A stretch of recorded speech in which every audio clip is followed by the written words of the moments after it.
Live from clickorlando.com, this is News 6 at 5:30. This is a News 6 Plus takeover. Here now is Matt Austin and Ginger Gadsden with Florida's Fourth Estate. Pythons are known for eating mammals. She's the Florida scientist who made a wild discovery. As they brought it in and we stretched out the python, which literally took up the entire room, you could really see the outline of the alligator. But she does more than study wildlife. So I think it's kind of cool to be able to show both sides, or show girls that it's cool to be a scientist. How she's also inspiring young girls to pursue careers in science. But first, welcome to Florida's Fourth Estate. You know, Matt, we live in perhaps arguably the greatest state in the union, right? Is there an argument? I'm sorry, I don't remember being I'm in not. Argument. There's so many great things to do here. You almost can't do them all, but before you die, you should try a few things that are simply must-dos in Florida. Hi, everyone. I'm Ginger Gadsden. Hey, glad you're with us today on Florida's Fourth Estate. My name is Matt Austin, and Ginger and I, we talk our fair share of mess about Florida, but truly we adore this state, and there are so many amazing things to do in the state that people just don't take advantage of. Some of them cost money, which we're going to talk about, but our favorites are the free ones. So here we go. Let's get out the big stamp, and we're going to go, yeah! Things to do in Florida before you die. The top 5.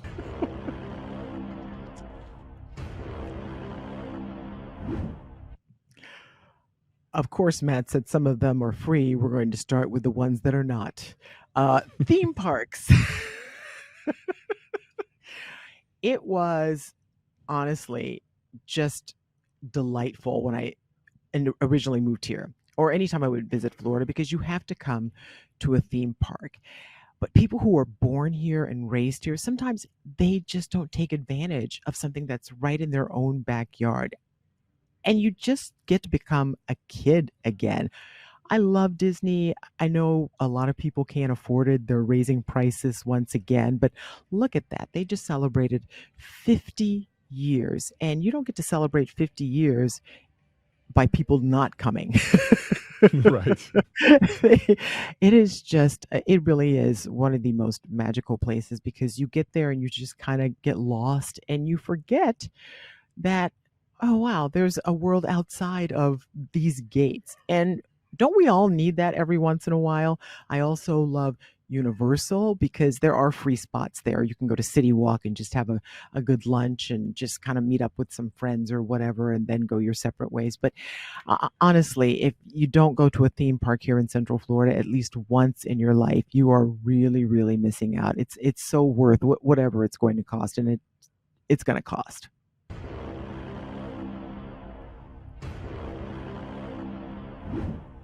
Look, we know a lot of Florida is swamp. It's just the way it is. But when people think of swamp, they don't think of something cool and exciting and beautiful. But in fact, it is. It's a pretty amazing place if you get to go out and check out an airboat ride. It's the best way to see Florida, in my opinion. Some people who don't know much about it think, why not just take a boat out there? Well, you cannot go to these places in just a normal boat, because you've got an engine and a propeller that's shooting you across. But if you take one of these airboats, these shallow swamps, you can cruise across.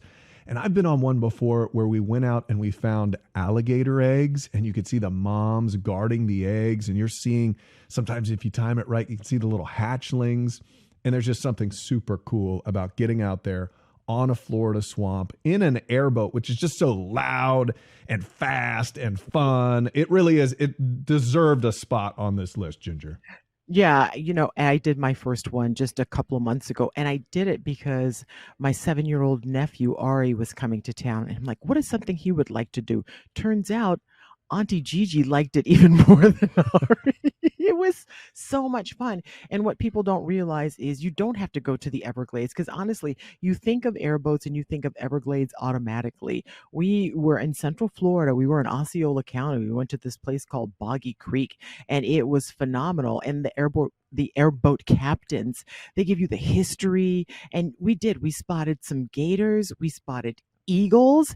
It was just really a beautiful, beautiful experience. And I would highly recommend it to anyone. I was here 8 years before I even thought of doing it, and I only did it because I thought someone else would enjoy it. So I think more people than not would enjoy it. It's not cheap, but it's not theme park expensive either. And I would do it for an hour. You can do it for 30 minutes or an hour. An hour wasn't even long enough. It was just it really was an awesome experience, and it's a great way to get out and experience nature. And you're right, you hear swamp and you think, ugh, it sounds kind of yucky, but it's beautiful.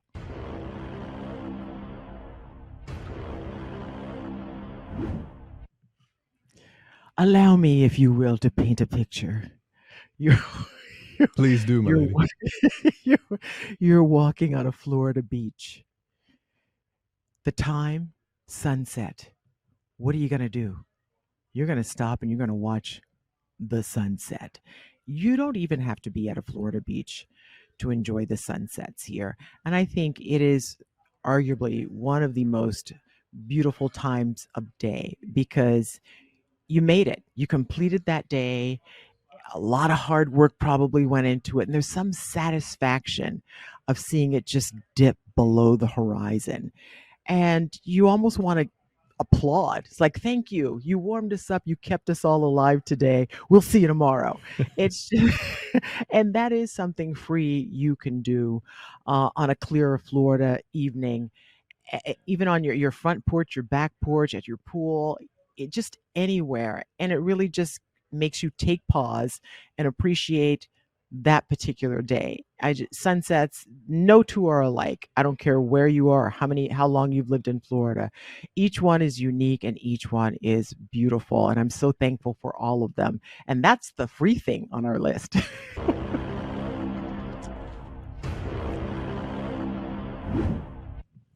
Okay, so maybe the sunset wasn't the only free thing on our list. The next thing on our list is something also very magical. And if you happen to be doing it during sunset, I think that's also pretty cool. But now you need to just cue the Jimmy Buffett music. Can't you hear it in your head? I'm talking about the Keys Highway, also known as the Overseas Highway. I mean, look at that thing. It's not cone, but it's beautiful. You bringing in the cone kid to this episode? It's so great. The water, it's 113 miles long, Matt, and it takes you right into Key West, which is another place that is just magical unto itself. But if you're looking for a scenic drive in Florida, this has got to be the one. It's water on both sides. You're seeing Gulf, you're seeing Atlantic. It's all there. You pass through these cool little keys areas with these amazing little names. You see the little key deer on the side of the road if you're lucky. Oh, yeah. And it's just a great drive to enjoy if you're in Florida. And hopefully there's a destination at the end, because usually you're not driving the whole thing. I've driven to a certain key, and you get to your key and then you've just done this beautiful drive and then you're here. Yeah. So it is wonderful. That was a good call. I like that pick of yours. Thank you. But it's not as good as this one.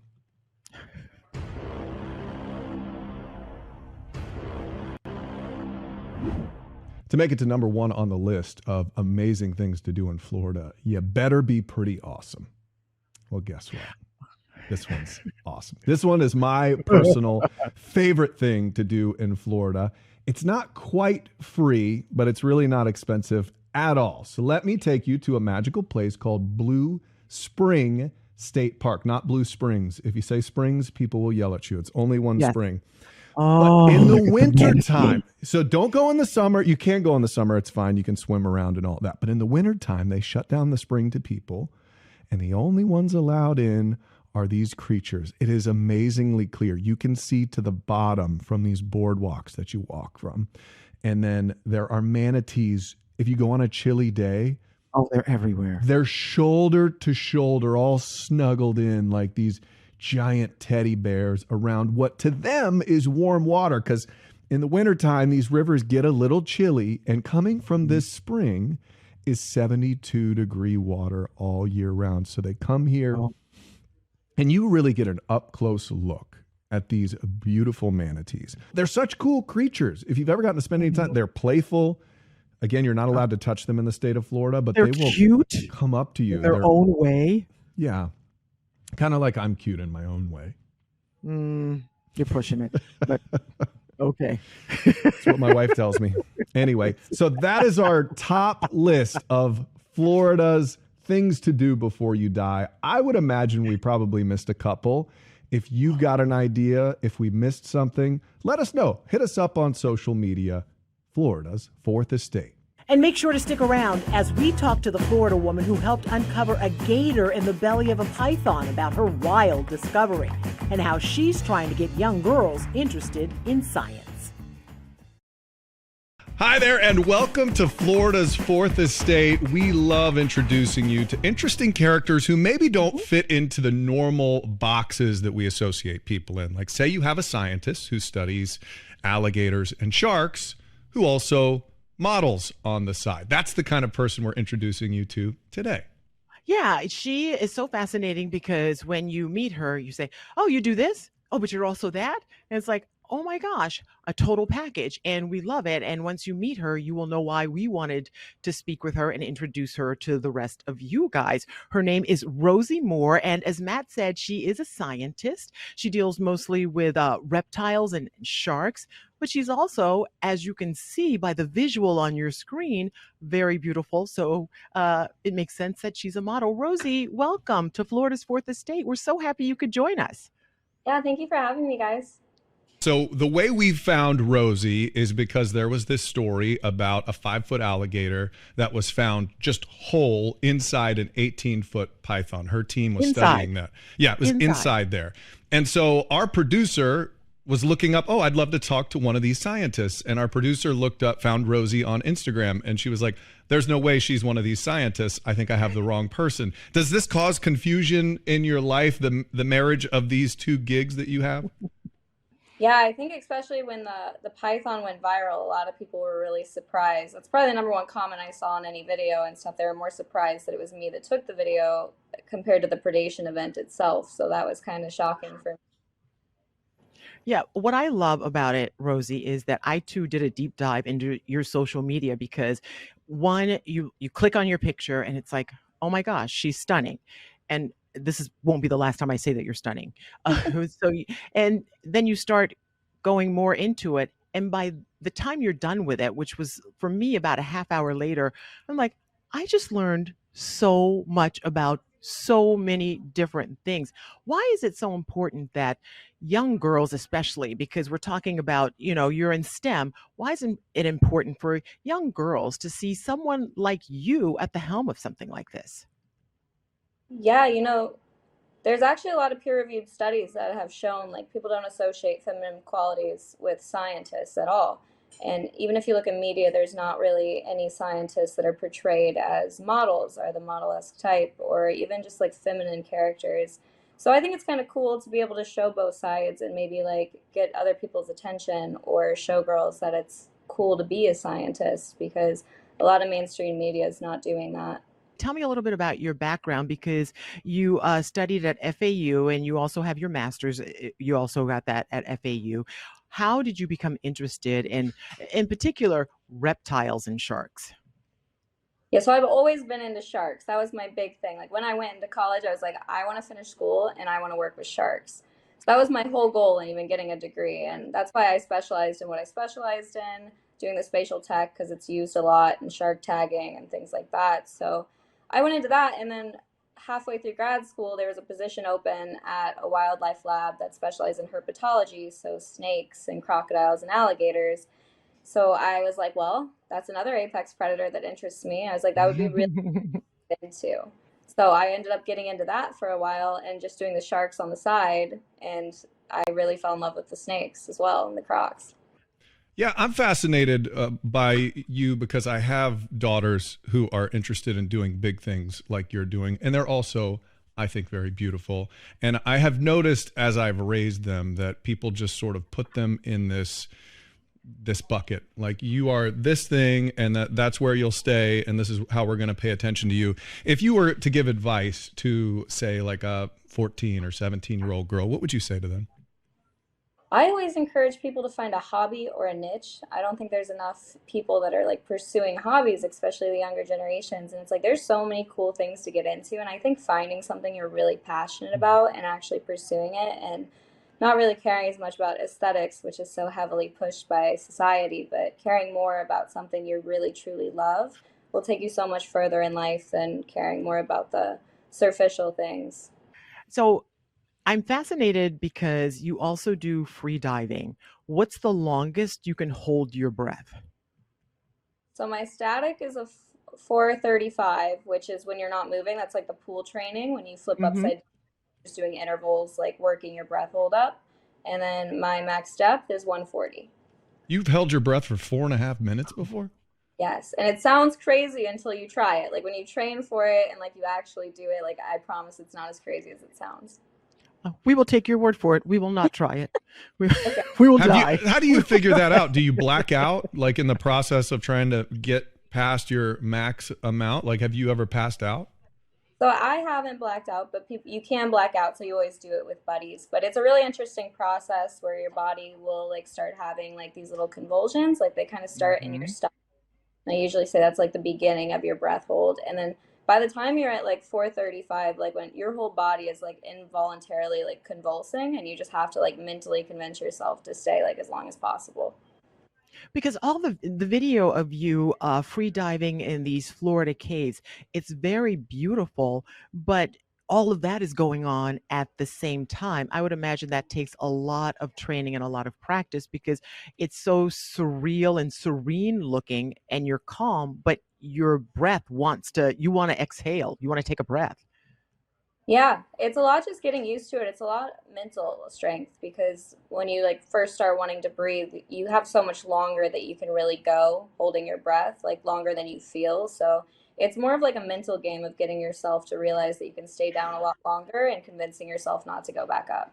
What do you think about the state of Florida, like the literal state of it? Are we okay environmentally? Are there some things that keep you up at night?